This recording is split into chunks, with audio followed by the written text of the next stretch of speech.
लोगों से कहना चाहता हूं, कम मेक इन इंडिया।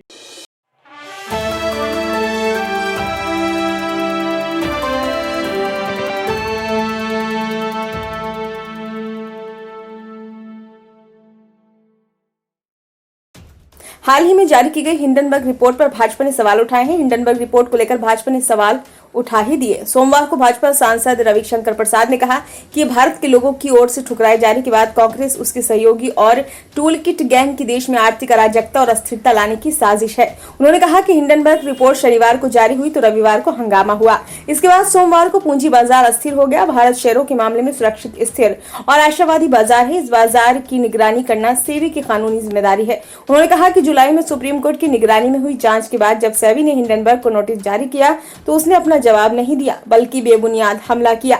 उन्होंने सवाल उठाया कि आखिर हिंडनबर्ग में किसका निवेश है। एक सज्जन जॉर्ज सोरोस जो नियमित रूप से भारत के खिलाफ प्रोपेगेंडा चलाते हैं, वे उसके मुख्य निवेशक हैं। नरेंद्र मोदी के खिलाफ नफरत फैलाते हुए कांग्रेस भारत के खिलाफ नफरत पैदा कर ली है। अगर भारत का शेयर बाजार परेशान हो जाता है तो छोटे निवेशक परेशान होंगे, मगर कांग्रेस को इससे कोई सरोकार नहीं है।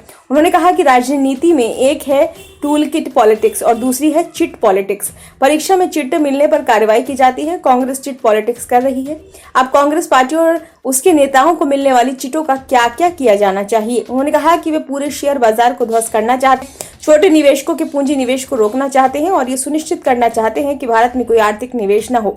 हिंडनबर्ग रिपोर्ट पर भाजपा नेता शहजाद पूनावाला ने कहा कि रिपोर्ट पूरी तरह से सुनियोजित लगती है। राहुल गांधी और कांग्रेस संपूर्ण अर्थव्यवस्था, वित्तीय प्रणालियों को नुकसान पहुंचाना और अस्थिर करना चाहते हैं।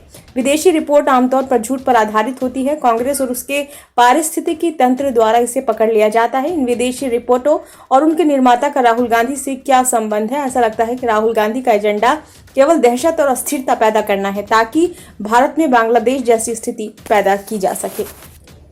ब्यूरो रिपोर्ट, नई दिल्ली।